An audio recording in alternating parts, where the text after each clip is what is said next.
একটা বিষয় কি জানেন, আপনি আপনার জীবনে যত কম এক্সপেক্ট করবেন ঠিক তত আপনি ভালো থাকতে পারবেন। মানুষের কাছ থেকে আমরা আমাদের এক্সপেকটেশনটা যত কমিয়ে আনতে পারবো তত আমরা আমাদের মনকে শান্তিতে রাখতে পারবো। আমরা হাজার হাজার এক্সপেকটেশন আমাদের ভিতরে জমিয়ে রাখি, সেটা হতে পারে বাবা মার কাছ থেকে বা সন্তানদের কাছ থেকে বা আত্মীয় স্বজন, ফ্রেন্ড, যে কেউ। কিন্তু এই এক্সপেকটেশনটা মূলত কি হয়, এক্সপেকটেশনের কারণে আমরা আমাদের নিজের মনকে একটা অশান্তিতে রাখতে থাকি, আমরা নিজেরা ডিপ্রেসড ফিল করতে থাকি, বিনিময়ে আমরা নিজেদের ক্ষতি করছি।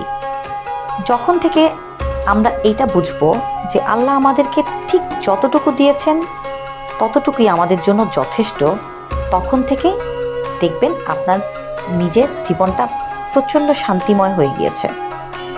অন্যেরটা দেখে নয়, নিজেরটা দেখে, নিজের যা আছে, যতটুকু আছে, আল্লাহ ঠিক যতটুকু দিয়েছেন ততটুকুতেই আমি অনেক খুশি। এটা যখন থেকে আমরা চিন্তা করতে পারবো তখন থেকেই আমাদের থেকে ভালো কেউ থাকবে না। বাইরের মানুষকে দেখলে আমরা মনেই করতে পারি সে অনেক ভালো আছে, কিন্তু প্রতিটা মানুষের জীবনে আল্লাহ কিছু না কিছু কষ্ট দিয়ে রেখেছেন, সেটা আমরা সবাই জানি না। যার কারণে আমরা যেভাবে আছি ওভাবেই ভালো আছি।